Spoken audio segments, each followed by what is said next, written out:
asking for eternal rest and peace. We sang the Litany of the Saints, and we invoked the intercessions of the saints. And we now begin the procession to the basilica, and then from there the body, the remains of Pope Francis will be taken to his burial place at Maria Maggiore.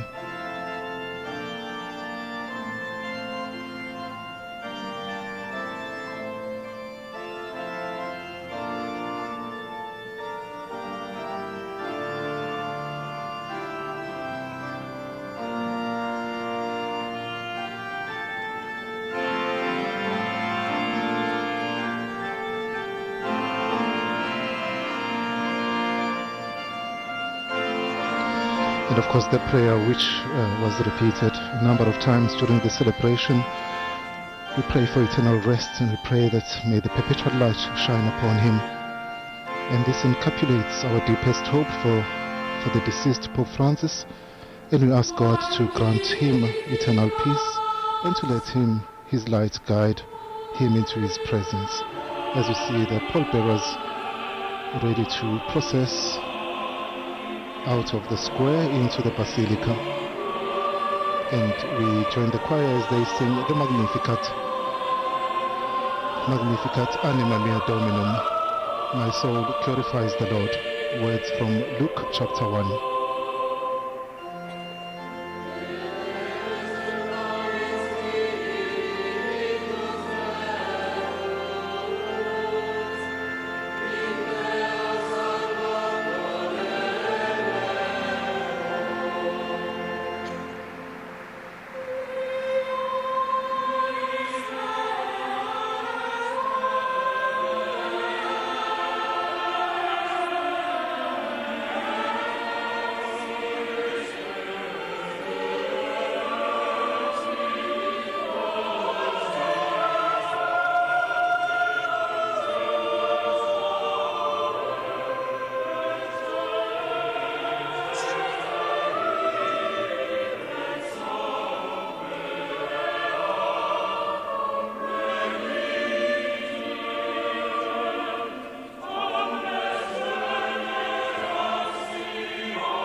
My soul glorifies the Lord, and my spirit rejoices in God my Saviour.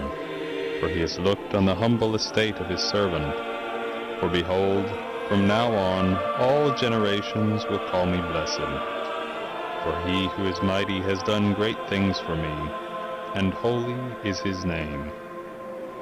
And his mercy is for those who fear him from generation to generation.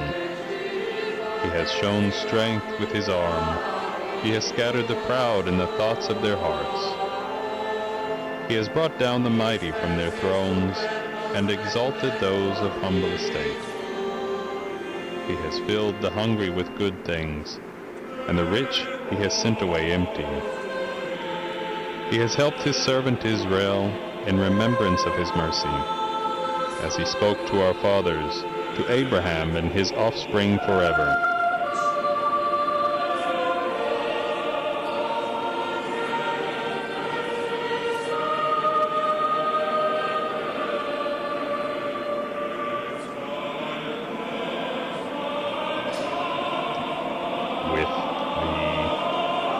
Crowd of over 250,000 people, estimated by the Italian authorities.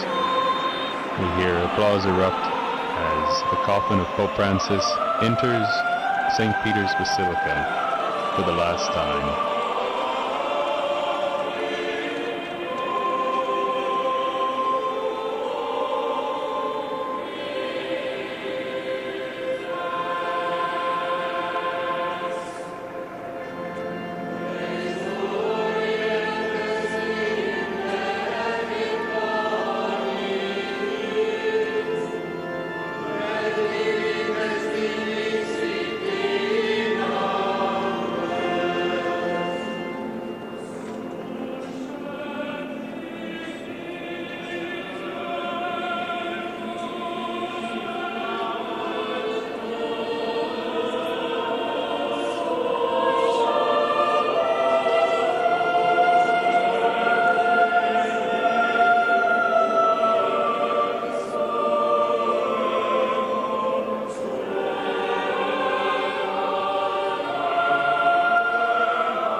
And as the Requiem Mass concludes for Pope Francis, we transition to this second part of this live broadcast coming to you from St. Peter's Square and Basilica.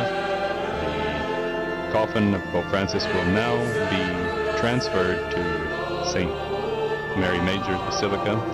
We thank our guests who's joined us today. My name is Devin Watkins, Father Bonga Majola.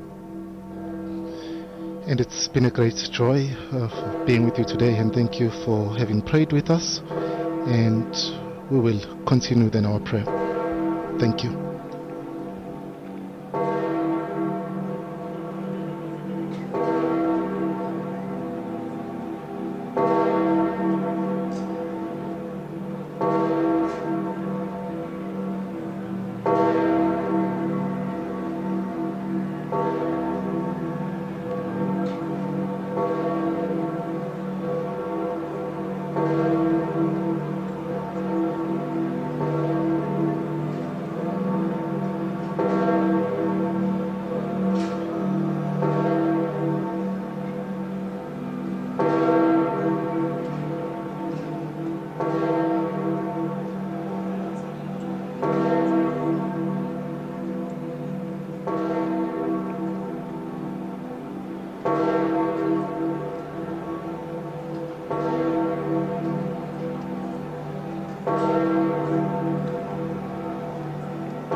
Laudetur Jesus Christus. This is Linda Bordoni coming to you from Vatican Radio, Vatican News Studios, together with Francesca Merlo and Thaddeus Jones.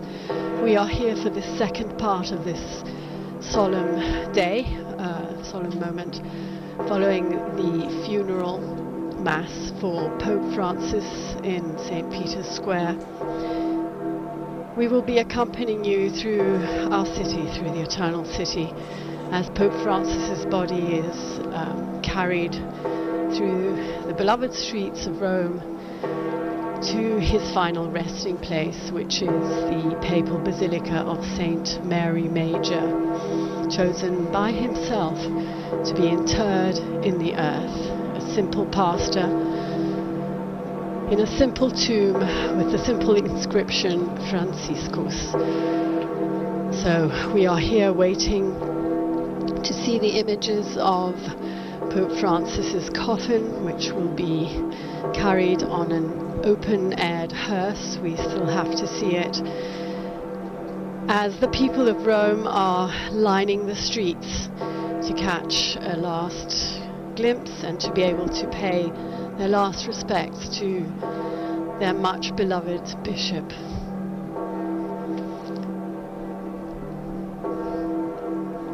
Thank you, Linda, for that introduction here. And for our television viewers, you can see the square and all the crowds there slowly leaving just before the square was totally full of people, and all the main avenue there leading into St. Peter's Square The authorities estimated over 200,000 people were present. 250,000, I correct myself. More and more were arriving as the celebration began, so 250,000, a quarter million people gathered in the square, what the square could hold, and the main avenue, Via della Conciliazione, leading into the square. It's amazing when you look at how these celebrations are handled and how they're able to manage these crowds also on this short notice. And for our viewers and listeners also who've been following this very moving celebration, this solemn requiem mass for Pope Francis. Some of you may be tuning in now, and what we're waiting on is the coffin that will be taken from St. Peter's Basilica and then exiting part of Vatican City and then going through the streets of Rome to St. Mary Major, the papal basilica just east and south of the Vatican, about 4 to 5 kilometers. And we're going to accompany you as that happens. And Thaddeus, just to add on to what you were saying there about the flocks of people that filled the square. So we were all here quite early this morning, 6 o'clock, and the faithful had already been flooding the streets waiting to be let in, so to speak. And it was quite a scene when they eventually did open the gates, and all of these pilgrims, all kinds of people, young, elderly, religious, people with push chairs, running to try and get front row seats to what was a beautiful mass in the end.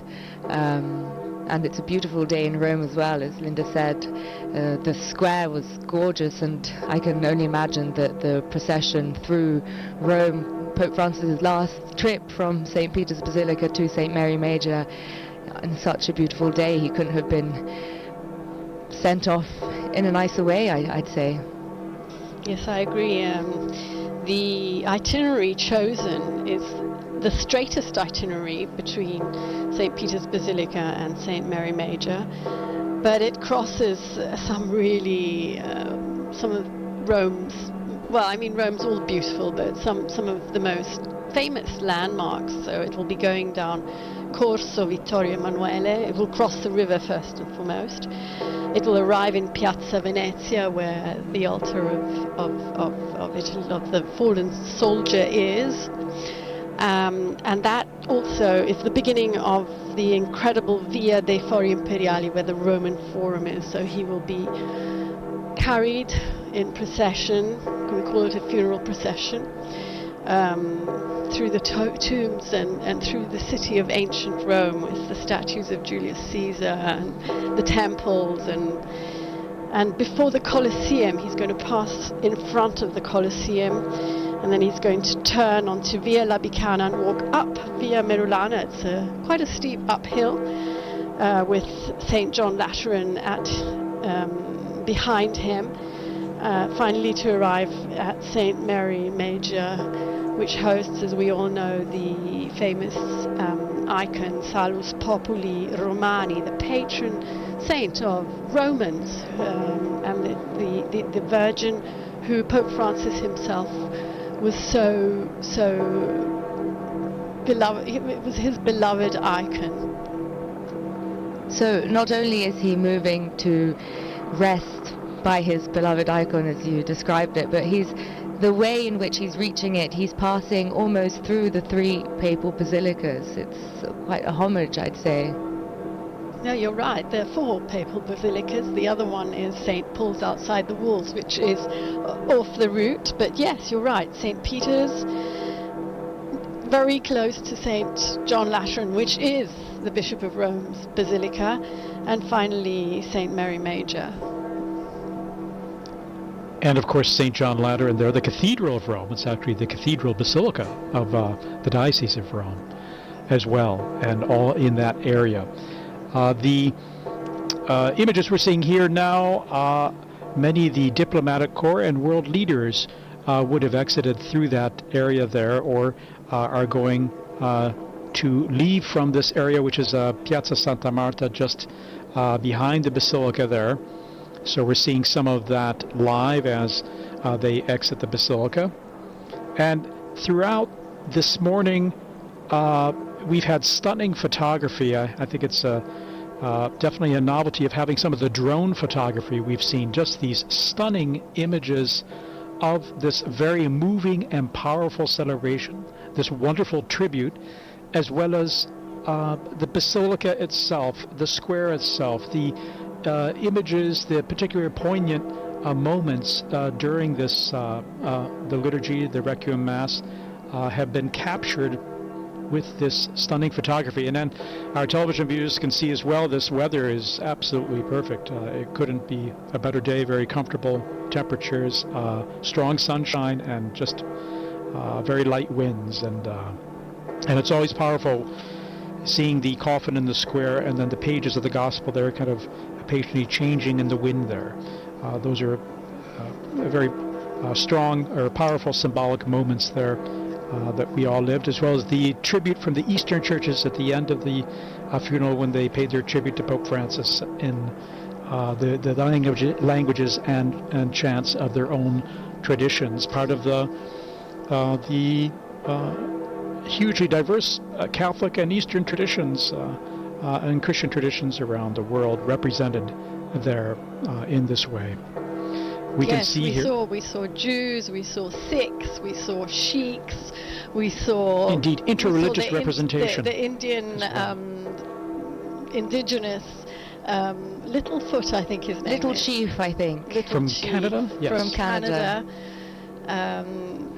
We saw many heads of state. We saw, of course, the College of Cardinals almost complete, although I think there are some cardinals who still have to arrive in Rome for this coming week, which will see them gathering in general congregations during this time of sede vacante.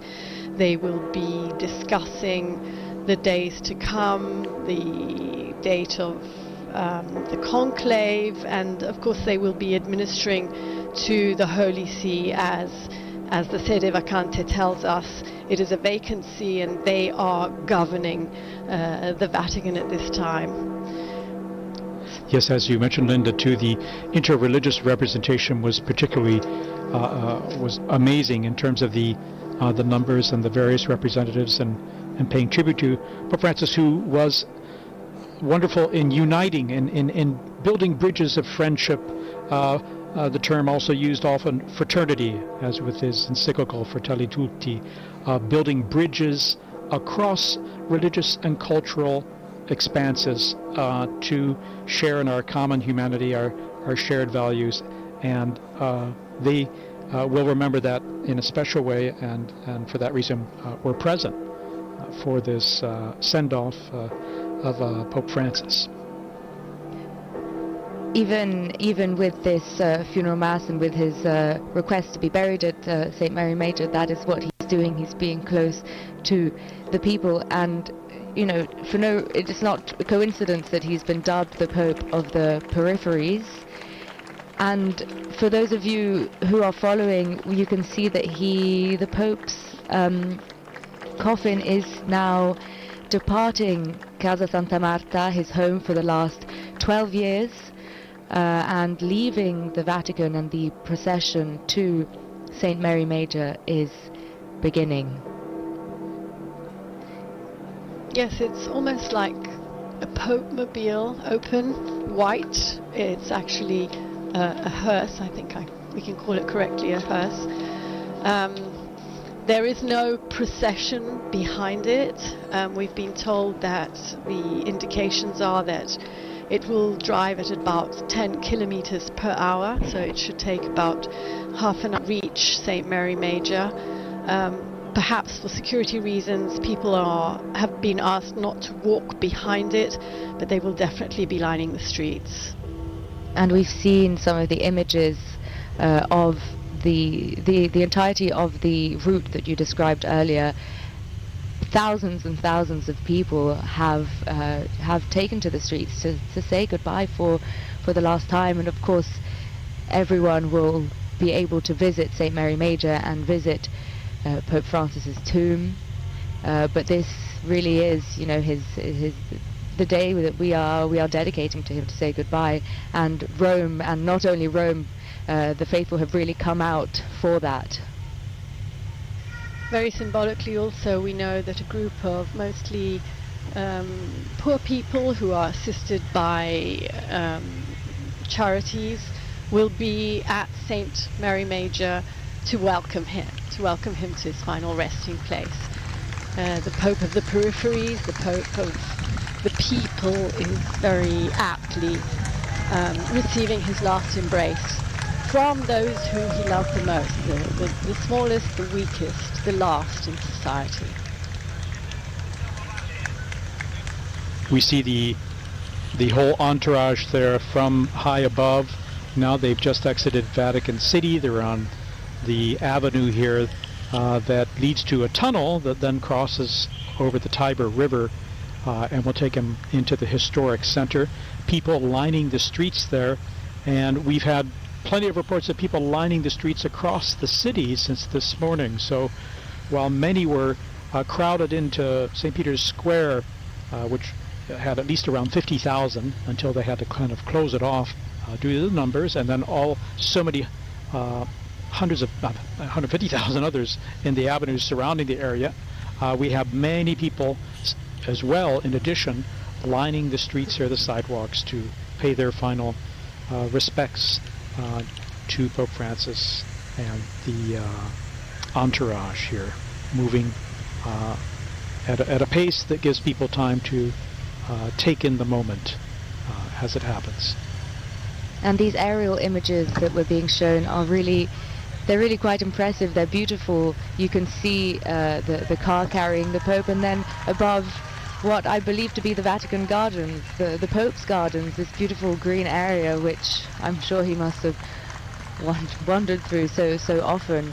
And it's beautiful to have them both together as he makes his way to St. Mary Major. There really are a lot of people out there. You can hear the applause as he makes his way down. You were saying, Francesca, the Vatican Gardens, which he probably walked. I thought it very beautiful that in the Vrogito, the last act, which they placed in his coffin, there was a summary of his life and of who he was and of his pontificate. And in particular, he was described as a simple and popular pastor in his archdiocese in Argentina, who traveled far and wide by metro and by bus, living in a flat, preparing his own food because he felt like a normal person. And I think he made everyone he met feel like he was a normal person, and that they were meeting a normal person. And the Pope of the peripheries, that's really what he was. And especially talking about his traveling, and he really traveled the world. His penultimate trip, which Linda, you were on, and he really went to the other side, the forgotten side of the world. Absolutely. I must say I've had the privilege to be on 2 faraway trips. One was the one you're just mentioning that took us to Indonesia, Timor-Leste, Papua New Guinea, and Singapore, but even the year before to Mongolia to visit the smallest Catholic flock in the world, 1,500 Catholics of the entire Mongolian population. So yes, he traveled into the peripheries of the city, going to visit prisoners, going to visit elderly people, poor people, always welcoming refugees, but he'd also travel across the world to the remotest and furthest away places from the Vatican, obviously, that is. And people always came out in floods to welcome him. I'll never forget landing in Timor-Leste, which is a tiny and new country, and the half of the entire population, 750,000 people, came to the Mass. The floods of people just there to welcome him. Very moving. And they're countries that are so far off the grid. we barely even hear of them. And another gesture that was one of his final gestures was he visited the prison. He went to Regina Coeli, I believe, which is a prison in the Trastevere area of Rome, not too far from the Vatican. And it's a symbolic gesture that he does every year at Easter, and of course with him having been unwell, we weren't sure whether he would have done, and the fact that he did meant so much to prisoners worldwide, but all marginalized people. And I think the Pope himself said, you know, it could have been me, it could have been anyone in your position, and that awareness that he had and that he transmitted to the people who were suffering the most, I think is one of the greatest legacies that he could be leaving behind. And it's really fitting that the people who will welcome him and say their goodbye at St. Mary Major are, as you've mentioned, the people who've suffered, the homeless, migrants, people who are marginalized. So people who've met him before as well. We've been told around 40 of them will be there. There might be more or less, but some of them have actually met Pope Francis. Sometimes before going on an apostolic journey, or during religious feasts, he would have them over at Santa Marta and meet with them, just to... He's crossing the bridge. He's crossing the Tiber. We see, yes. Yeah. This is the beginning of the Via Corso Vittorio Emanuele. He's passing here in front of some very symbolic places. Indeed, and he's just, as you mentioned, crossed over the river. We saw that beautiful drone photography and that live video that we'll have more of here. And yes, it's remarkable also. It's the first papal funeral, can we say, with this advanced technology, digital technology that is really giving everyone the possibility to almost be there. Indeed, for our television viewers, they're seeing some context in a way that's revolutionary, I would say. We have, of course, a vehicle preceding the entourage, or the entourage, or the procession. The procession, and you can see all the crowds of people on either side of the street as they wave there. And again, it's particularly poignant and touching that, again, he'll be welcomed by the people he's always reminded us not to forget, the ones who need our help, the homeless, migrants, and refugees. And I must say, in these days in which tributes have been pouring in, again and again I've been hearing he was a voice for those who had no voice. So hopefully that voice will continue to resonate.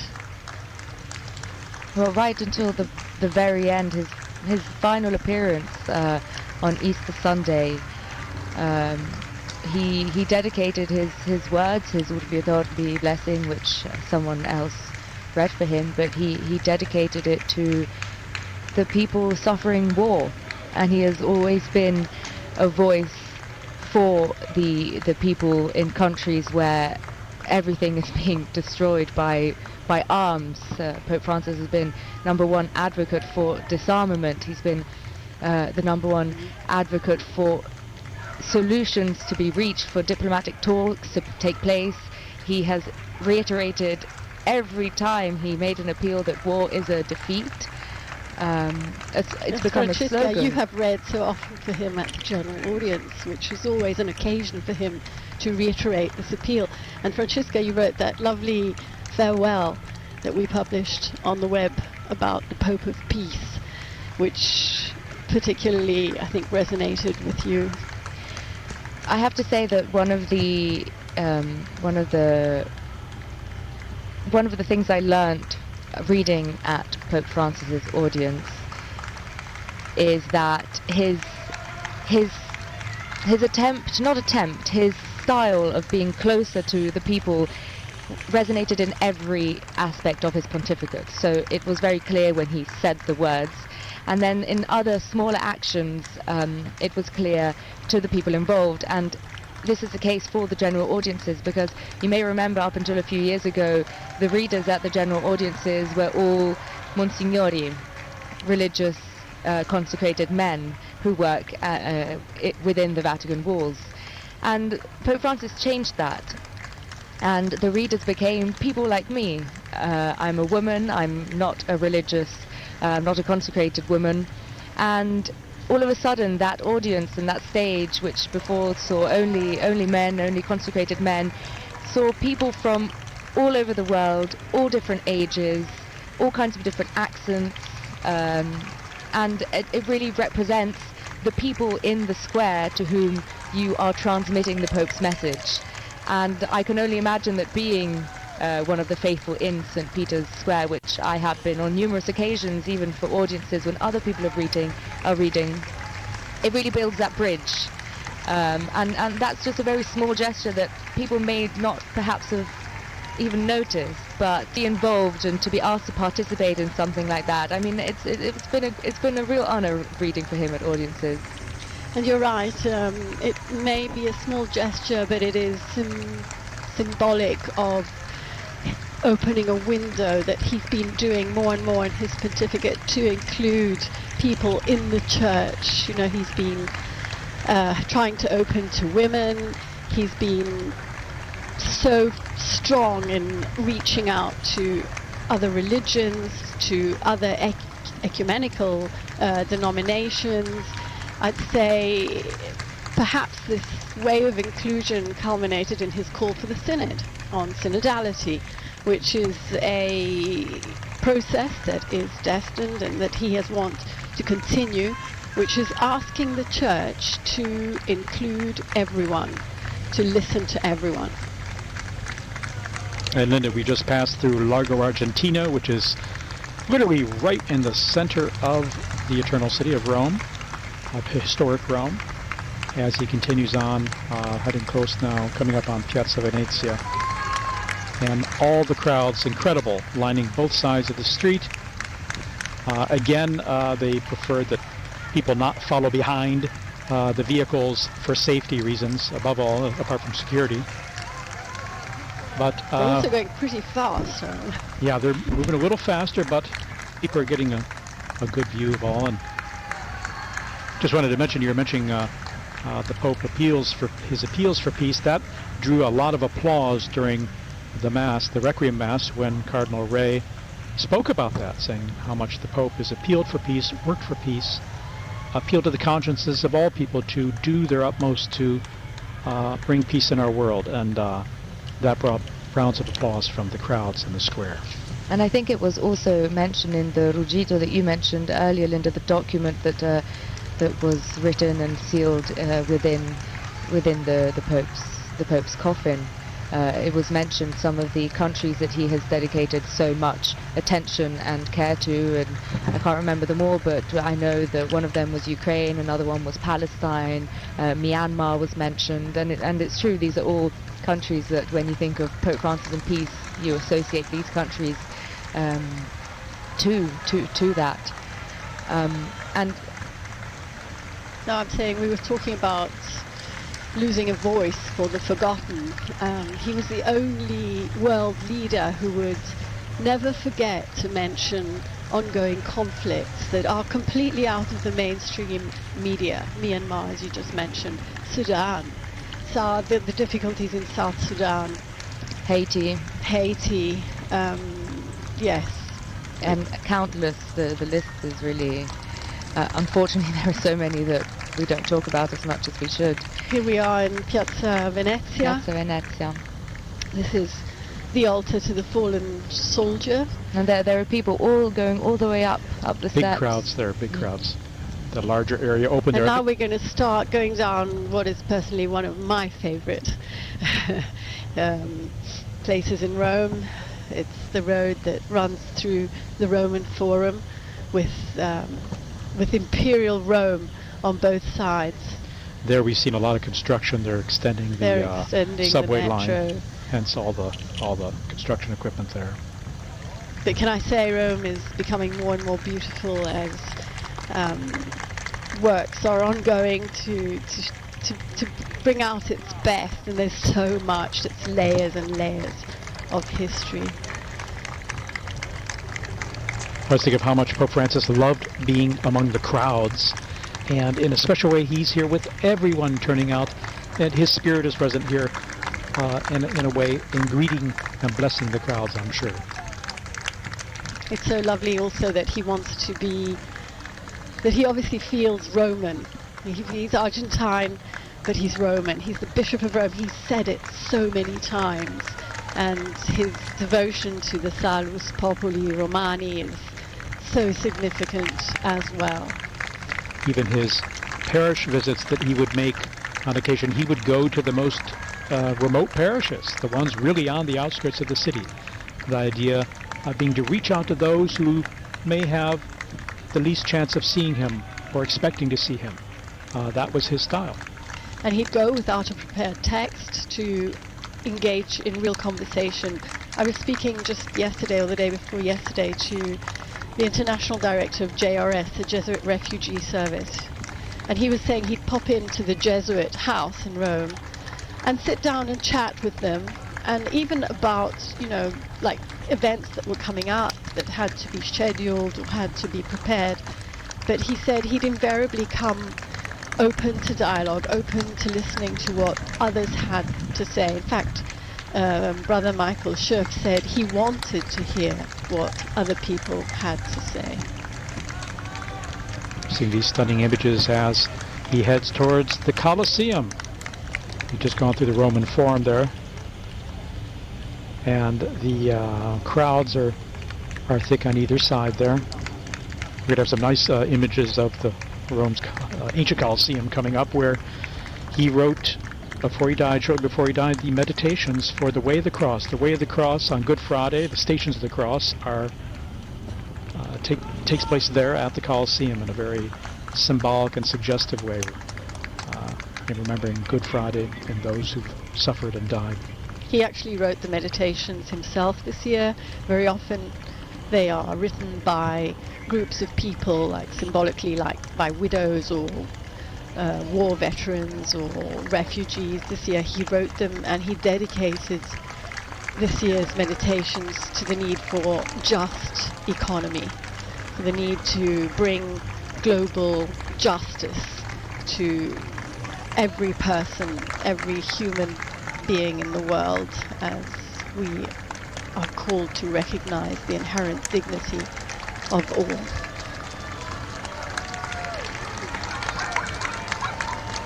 Well, Pope Francis has often spoken of promoting an economy of peace and an economy of fratellanza, which is the word that inspires Fratelli Tutti. It means brotherhood.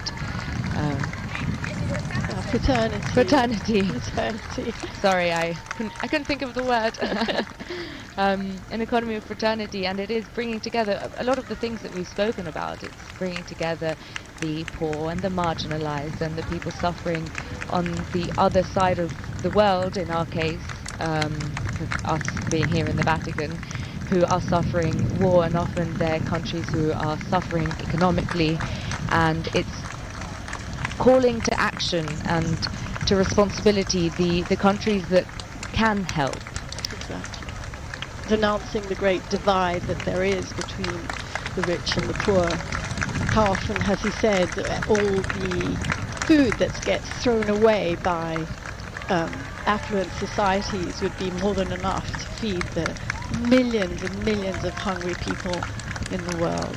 And here we have a view of the Colosseum as he goes up via La Bicana.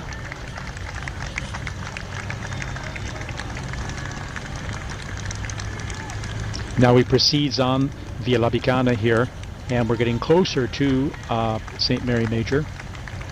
Here's the main road that goes between the Cathedral of Rome, St. John Lateran, and Santa Maria Maggiore, St. Mary Major. He'll be coming up on that via Merulana there. And here, so we're probably about 2/3 of the way there, I would say. And again, Pope Francis wished to be buried at the Basilica of St. Mary Major, and he wished to be buried next to the Salus Populi Romani icon of Mary, who is remembered and venerated by Romans, as the Romans survived a plague centuries ago, and it's a special icon, a special place that people go to pray. And Pope Francis, throughout his pontificate, has gone there to pray, to give thanks, to ask for prayers for his ministry. So he's been very dedicated to Our Lady, and in particular this icon there in the basilica, and he will be buried next to that chapel where the icon is located. He wished to be buried next to it and not inside it, where there was a possibility, saying, no, I wish that people, when they go to pay homage to that icon, that they see only that, and they don't go there to go see a pope. So for that reason, he wished to be buried next to it in a space that is just perfect and appropriate, a simple space where we'll be seeing shortly where it will happen. We take it for granted that most popes are buried in the Vatican, and I think most of them are. I think there are about 90 popes in the Vatican grottos. But it's actually not uncommon for a pope to ask to be buried outside the grottos. But the last pope to be buried at St. Mary Major was Clement VI, who was laid to rest there in the 17th century. And other popes are buried in St. John Lateran, and even in places outside Rome.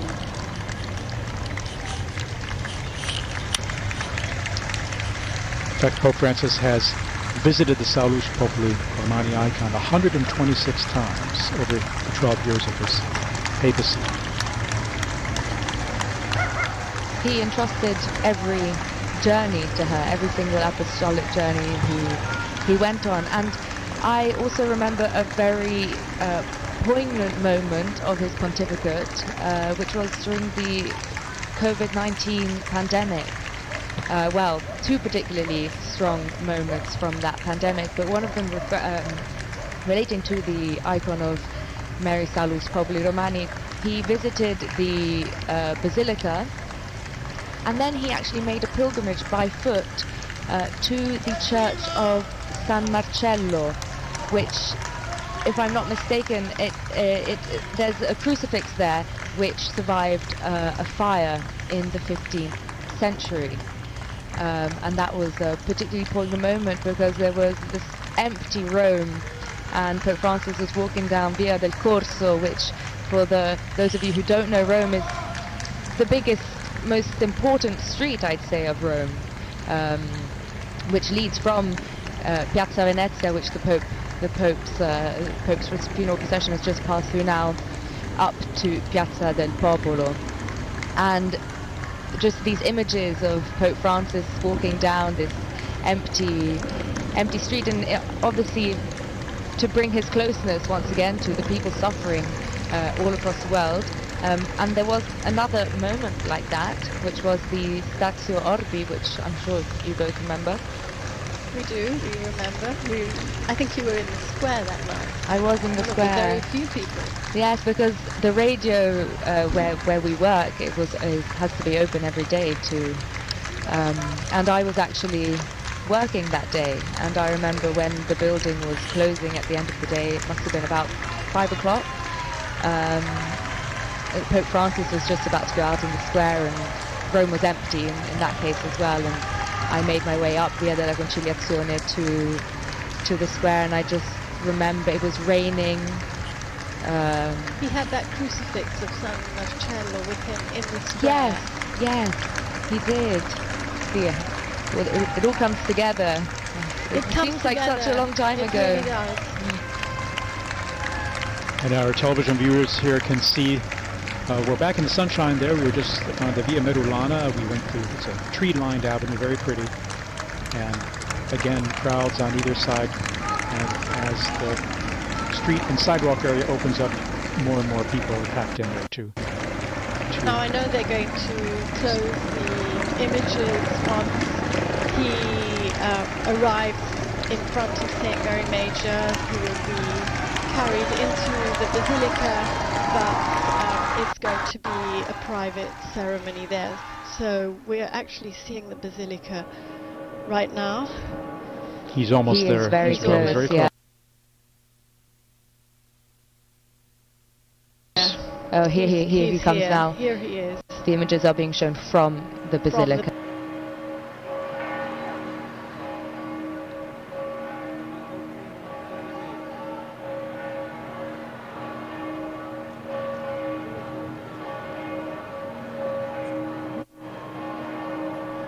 I have to say, it's a very touching moment. It's almost difficult to know what to say. I think most people can see and watch, but many people are also perhaps following on radio. Yes, it is very solemn, it's very sad. At the same time, it's a celebration of his life and ministry, and it's particularly poignant in this Jubilee of Hope as well that he inaugurated, that he opened. And so I think, I would imagine that would be and of course it is the key theme as well that we celebrate in a very special way at Easter at this time, a time of hope, of birth, new life, life in a new and transformed way. And so I think all today has been a wonderful tribute to Pope Francis and his ministry. And there we see the icon Salus Populi Romani. It's a panel made of cedar wood. It's about 117 by 79 centimeters, more or less. It's quite large when you bring it down to the ground. It's mounted in the chapel there higher up, and it depicts a half figure of Our Lady with the child Jesus in her arms. And the icon again is especially dear to the Roman people and highly linked to the identity of Rome and the popes. And as we saw with Pope Francis, he had that special dedication to Our Lady in this icon of Rome. He visited the basilica just recently during his convalescence at Casa Santa Marta after he was discharged from the hospital on the 23rd of March. He actually, on his way back from the hospital, he stopped to pay tribute to Our Lady. We see those arriving, some of the cardinals and prelates who are arriving here for this moment before the coffin is taken into the basilica for burial.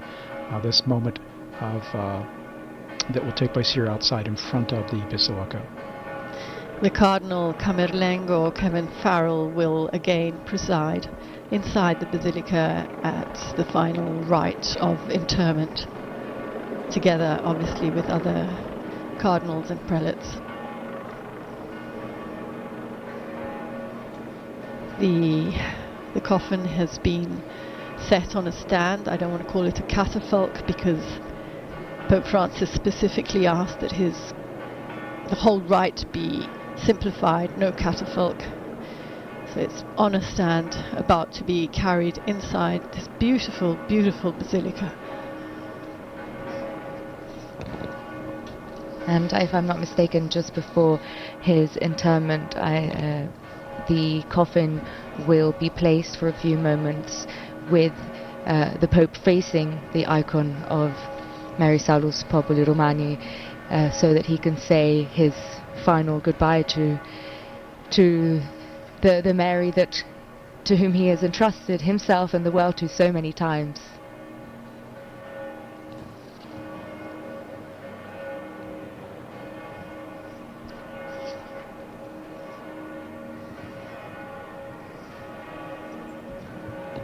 It truly is a simple coffin. It has a very simple cross engraved in it, a tiny coat of arms, and the seal of the Holy See. I think it's being shown to the crowd, who, as you can hear, have applauded, and it's our final goodbye now. Yep. Before it's taken in procession into the basilica.